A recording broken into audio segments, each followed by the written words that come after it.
Hey guys, welcome to Amity Tracks. And we're going to do a Kiss ranking, Kiss album ranking.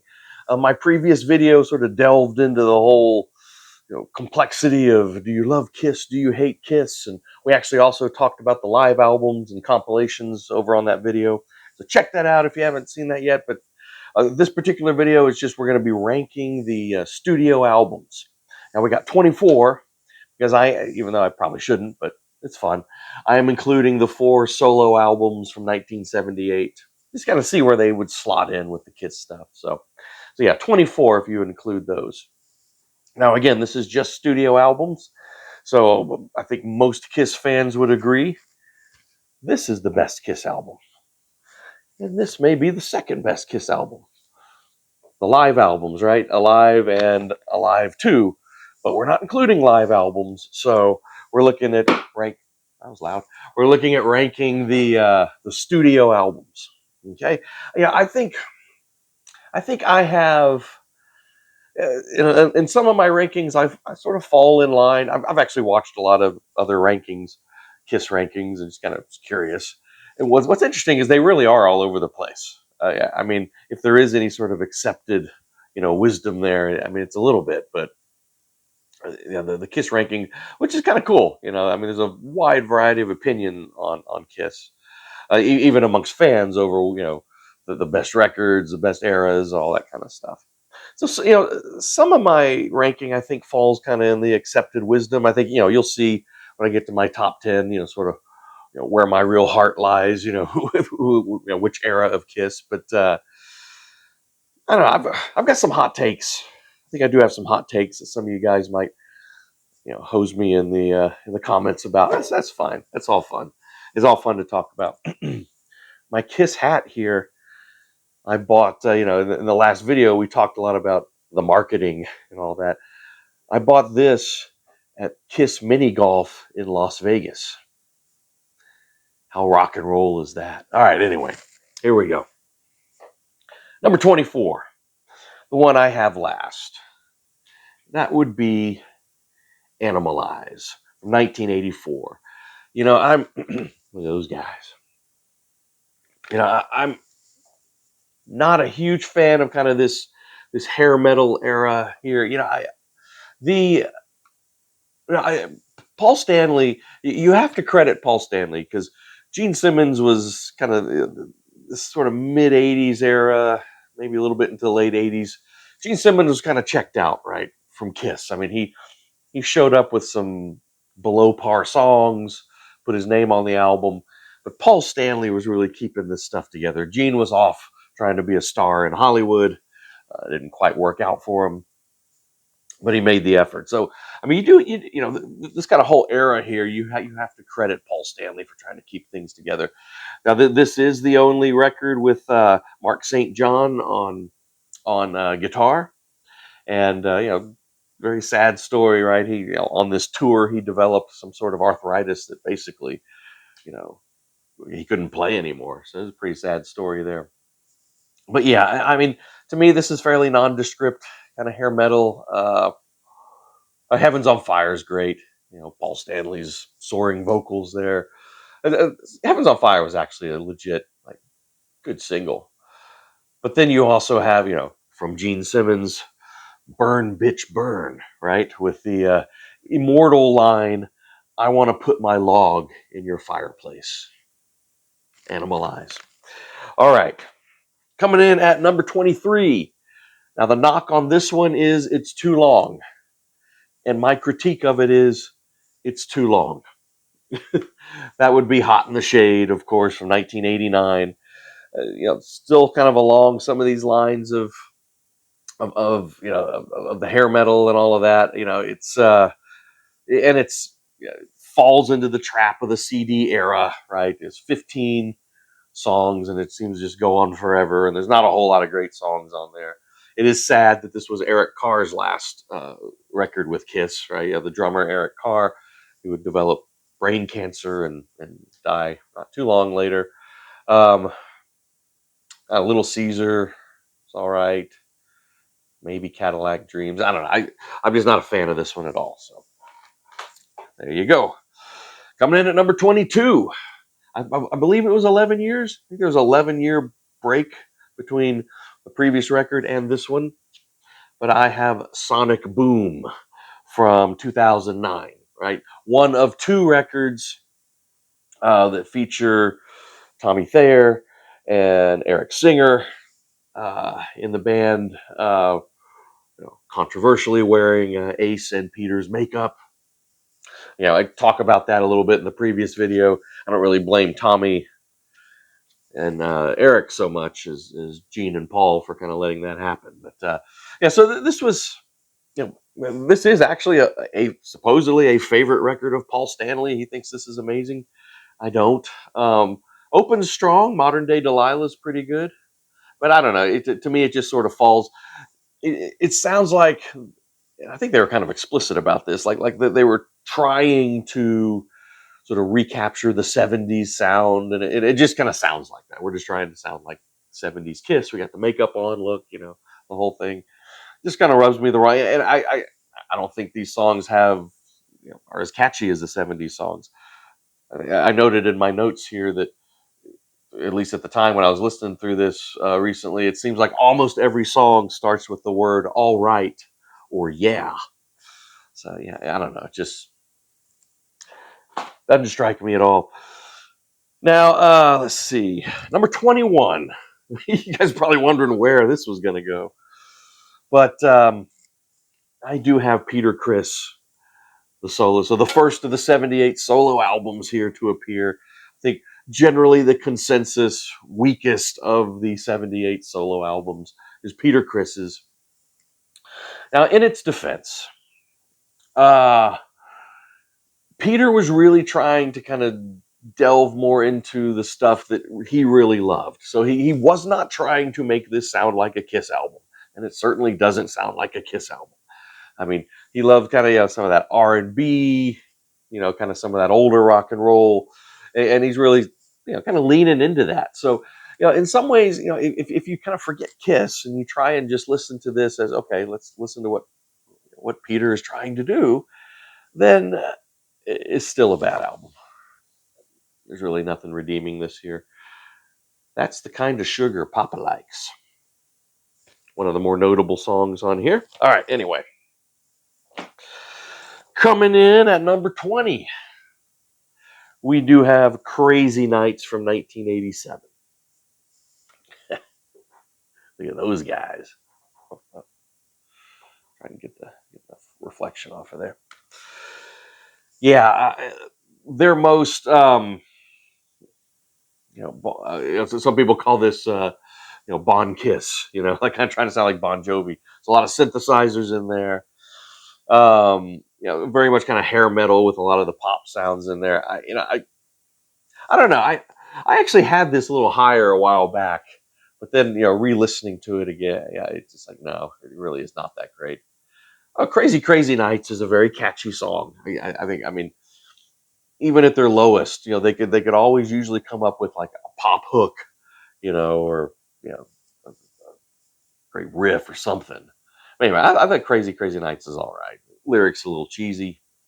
My Way, the lyrics are cheesy, but again, kind of a catchy music at least.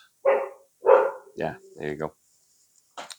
All right, moving on here, number 19. Now, this one I have seen, watching some of these other rankings, I have seen some people place this way higher. I've tried. I even kind of re-listened to it. It's like, okay, well, wait a minute, what are people hearing there? It still doesn't really grab me at all.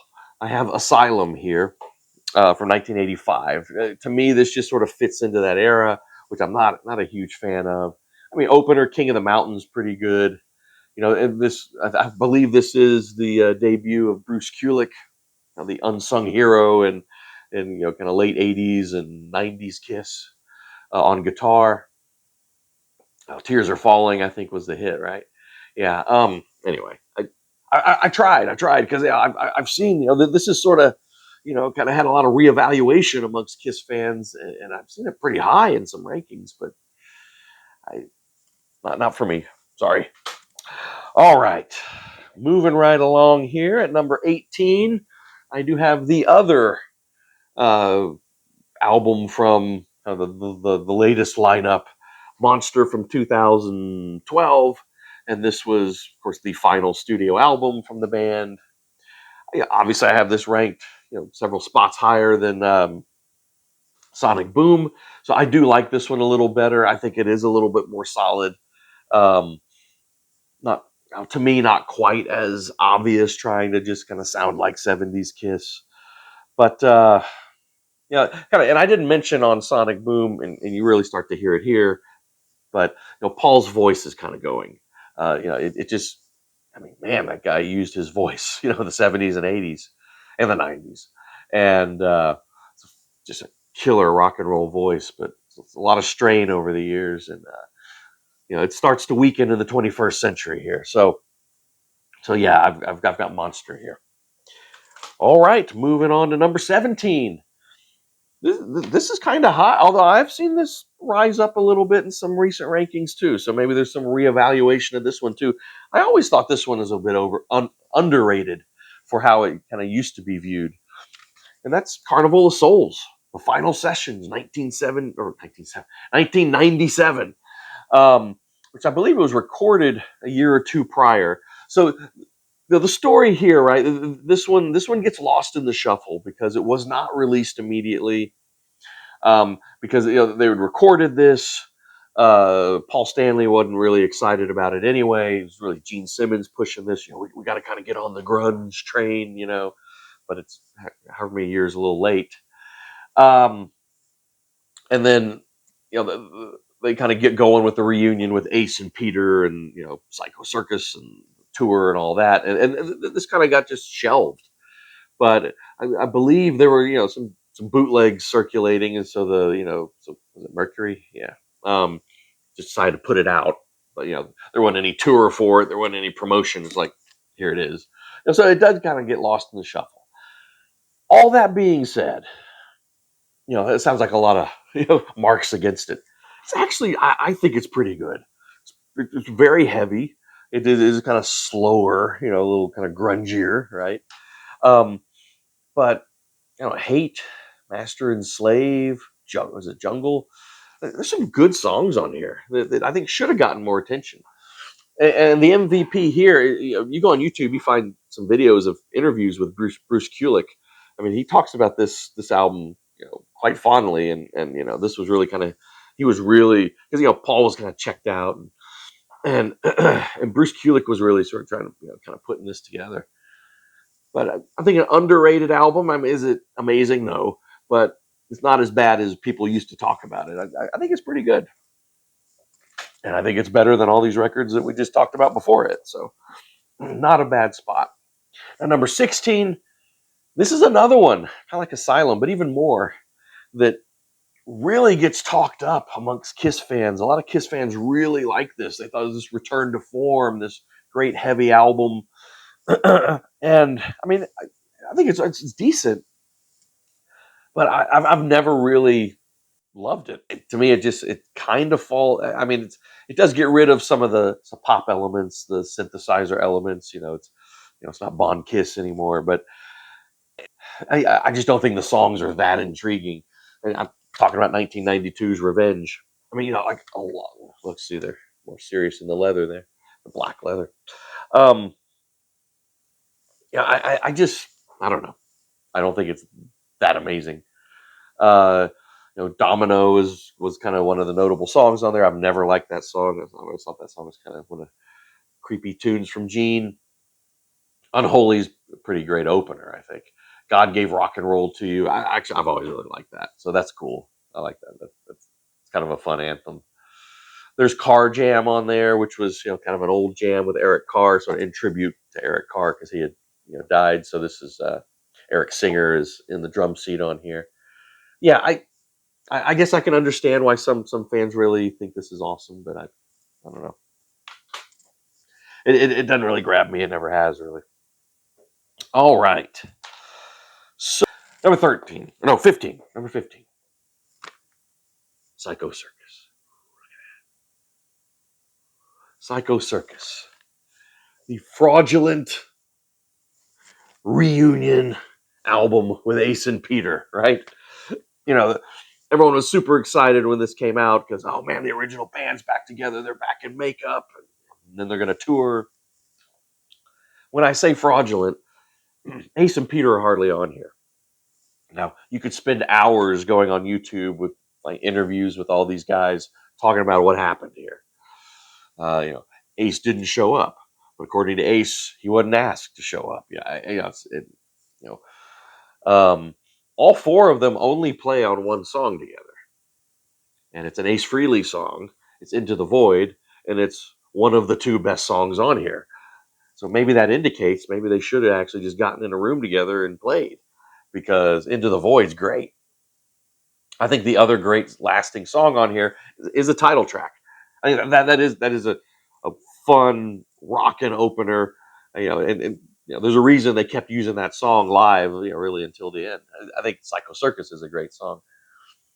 The rest of it, I don't know. Journey of a Thousand Years is all right, I think.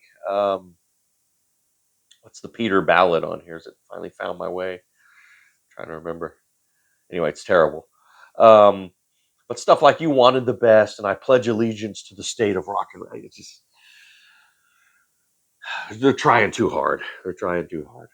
But again, the main complaint here is, it's advertised as a reunion of the four, and Ace and Peter are hardly on here, right? Peter's only plays on Into the Void, and then he sings his ballad. Then what's the one, You Wanted the Best, or I Pledge, I think it's You Wanted the Best, where they each take a verse, right, singing. That's it for Peter. Ace is on a few other songs, but not that many. So yeah, this is, other guys playing drums and guitar mostly. It wasn't advertised that way, so that leaves a bitter taste in your mouth. But some of these songs actually are, if you put all that aside, I think it's like a decent Kiss album. With Ace's song being one of the best. All right, so next at 14 is where I do have Gene Simmons' solo album. Now this was very interesting, right? This was Gene was he's dating Cher at the time, and he was he wants to kind of show all the people he knows, and he wants to stretch out a little bit. God, you look at who's Bob Seger, Joe Perry, Helen Reddy, Jeff Skunk Baxter, Donna Summer, Janice Ian, Cher. Yeah, just a lot of really interesting guests on here. Not that you really hear them all that much, but there's kind of some Kiss-like stuff on here. Radioactive's pretty good and all that. But I think to his credit, he tries to stretch out a little bit. I mean, there is jaw-dropping, but not in a good way. I kind of admire the moxie. When You Wish Upon a Star, like a straight-faced cover of the Disney track, complete with orchestra and animal sounds, and hey, go Gene. Although it's interesting, you read his autobiography, you kind of understand, right? He actually learned English like watching Disney movies, so it's actually pretty close to his heart. But it's kind of funny you put it on an album. All right, number 13 is where I do have "Lick It Up," right, from 1983, the first non-makeup Kiss album, featuring Vinnie Vincent now on drums or on guitar, and Eric Carr on drums. Gene and Paul, of course, the consistent ones throughout. And the one before this I like a lot more, which also had a lot of Vinnie Vincent. Vinnie Vincent actually played a huge role on some of these. He actually co-wrote some stuff on Revenge. He's all over the one previous to this, even though he's not officially a band member. He's officially a band member here, and he's all over this. So Vinnie Vincent actually really helped revive Kiss, I think, creatively.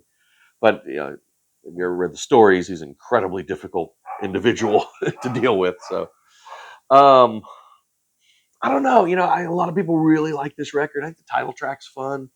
All Hell's Breaking Loose is good.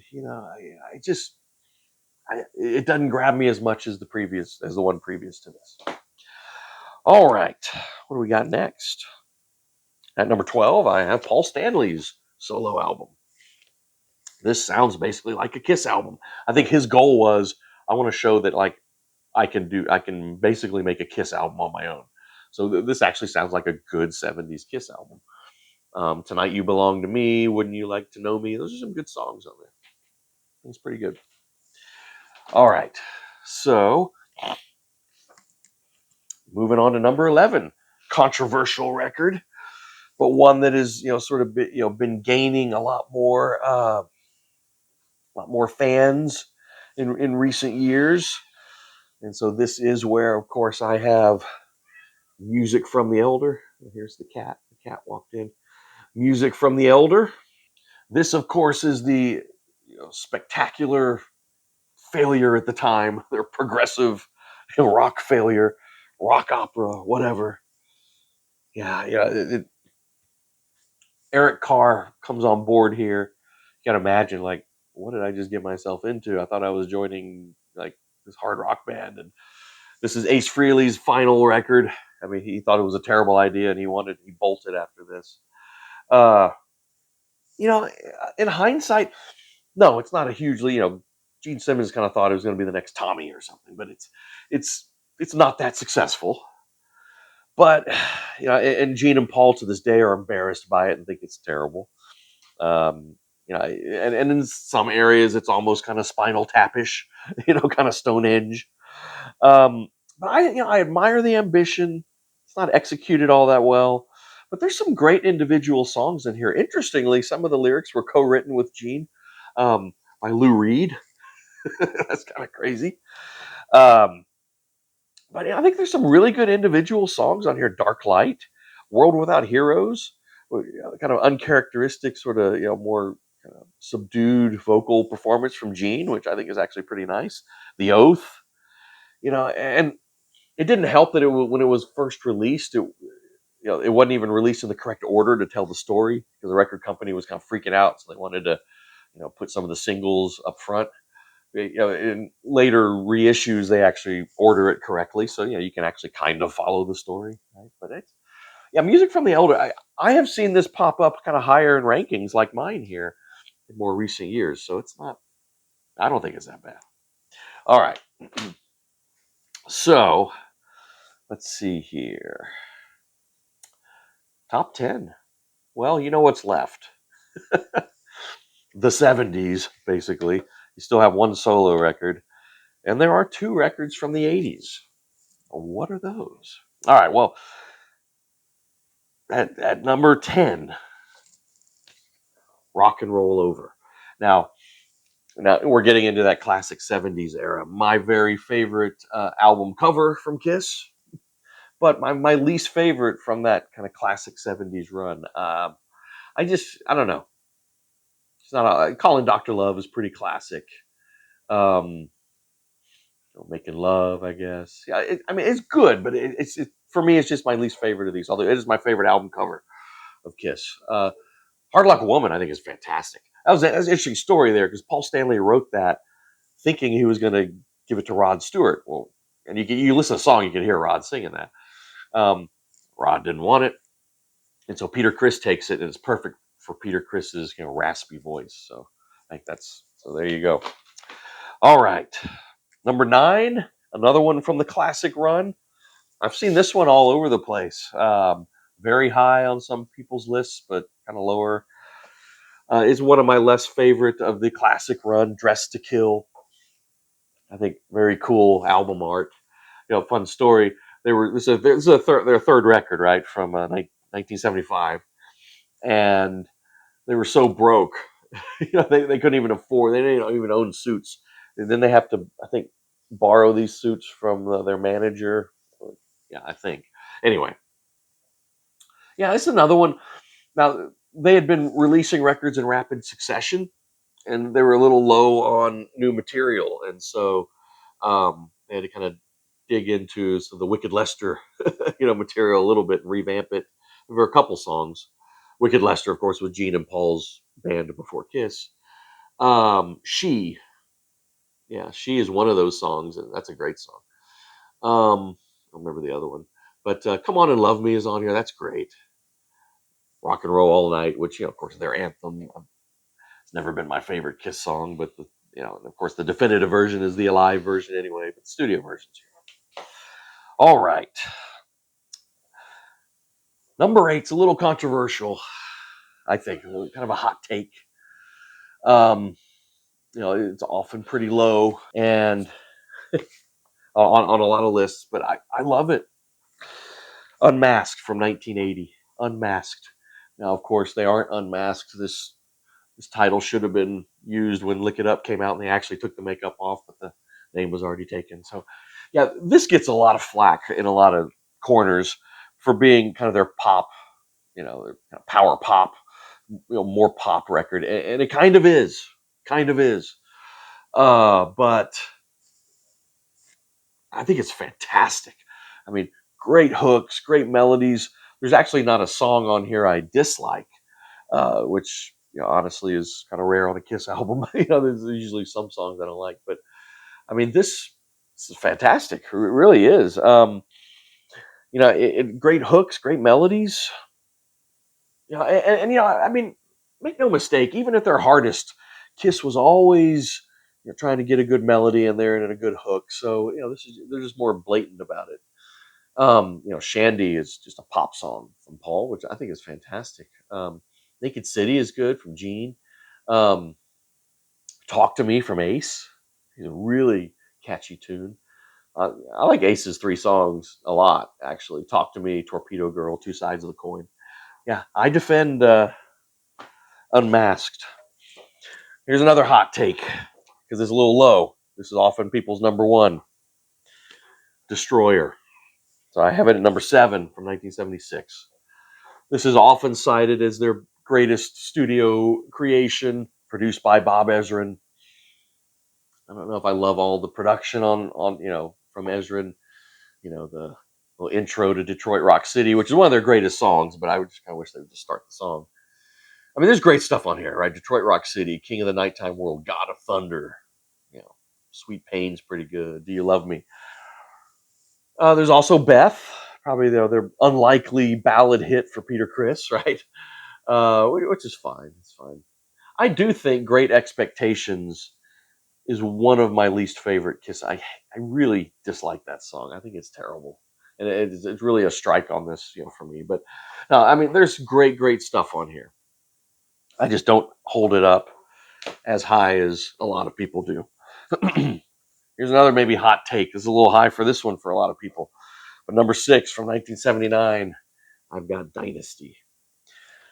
Yeah, I think wrongly sometimes referred to as their disco album.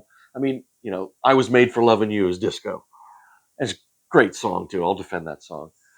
The rest of it is not so much disco. I mean, it's not their disco album. I think it's actually a pretty kind of diverse record of some really good songs. Now, Peter Criss is hardly on here. He's only got one tune on there, "Dirty Living," which is all right. And I think it's Anton Fig who plays drums on most everything else on here. Peter's kind of, sort of get, out the door. Um, he also had a car accident injury, so he couldn't play drums and all kinds of issues there. But man, I Sure Know Something, I think is an underrated. That's a really great song from Paul. You got Charisma from Gene, which is, maybe the, one of the few really successful love songs, where you write a love song to yourself. Gene wrote a real convincing love song to Gene Simmons. So there you go. Ace is on fire here, man. Especially that cover of the Rolling Stones 2000 Man, which I think outdoes the original Stones version. It's so great. Underrated. I'm a big fan of Dynasty. I really am. All right, let's see if we can go through these top 5 here. I don't think are real controversial. At 5 is where I do have 1982's Creatures of the Night.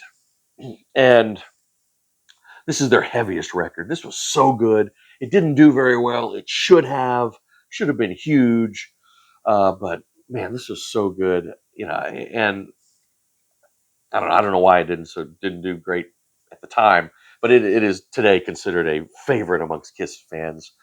Yeah, it's Eric Carr has joined the band. He's got his own makeup here.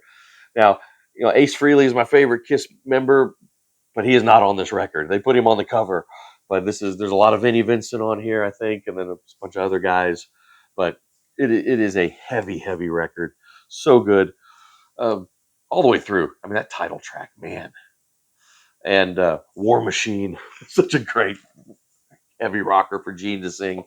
Funny enough, co-written by Bryan Adams. Anyway, great song though. Yeah, Creatures of the Night. I think consensus pick of the best of out of the beyond the '70s, their best record. I think number 4 from 1977. I've got Love Gun with a great album covers. Right, this along with um, Alive and Alive 2. I think this was one of my very first rock records. Period. One of my first studio Kiss records. So I've got a soft spot for this. But I mean, the title track is is fantastic. Um, but some of these songs that are kind of album track, the album tracks, I think are real. Almost Human is really good. Plaster Caster is fun. About whatever her name was, the famous groupie who made plaster uh, casts of famous rock stars members. Uh, anyway, I Stole Your Love is great. Hooligan, I think is fan. I really like a lot of this. I really do. Almost all of it, actually. Um, Christine 16 is a little problematic. you know, I've, I've got a daughter who's close to that age, and listening to that song, thinking of a creepy Gene Simmons, kind of stalking outside the high school, waiting for the bell to ring is it doesn't sit well with me. Although kind of groovy music on that though. So anyway, all right. Number 3 is where I do have Ace Frehley's solo album. I talked, did a tribute video when Ace passed a few weeks ago, and so I talked a lot about this record. So if you want to hear a lot of talk about it, go watch that video. But I mean, this shocked everybody. This forget Kiss. This is just a killer '70s hard rock record.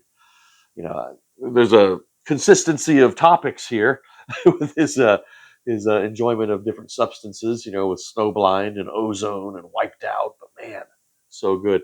He had a freak hit single with New York Groove on there. Uh, Fractured Mirror is just a gorgeous instrumental. This is it's killer. All right, last two. 1974's Hotter Than Hell, the second record. Now, this, of course, gets a ton of flack for its production. It's incredibly muddy. I don't know what they were thinking, but I don't know. You sort of, I just kind of accept it, and it's part of the ambiance of the record. It's sludgy, it's muddy. It makes it really kind of otherworldly in some ways.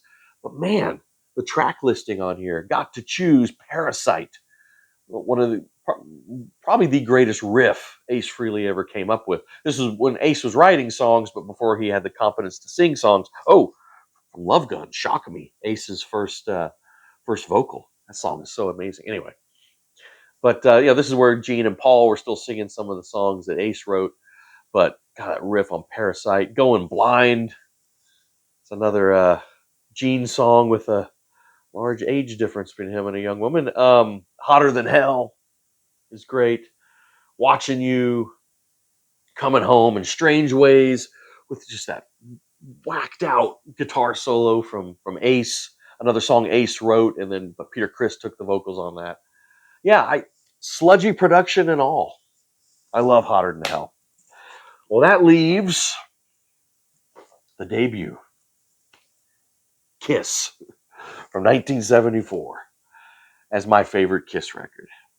Yes, almost all of these songs are done better on Alive. Those live versions really kick it up, but still, I mean, you on this record, you have the foundation of songs that remained in their set list all the way to the end. I mean, Strutter, Nothing to Lose, Firehouse, Cold Gin, another great Ace Frehley written song sung by Gene Simmons.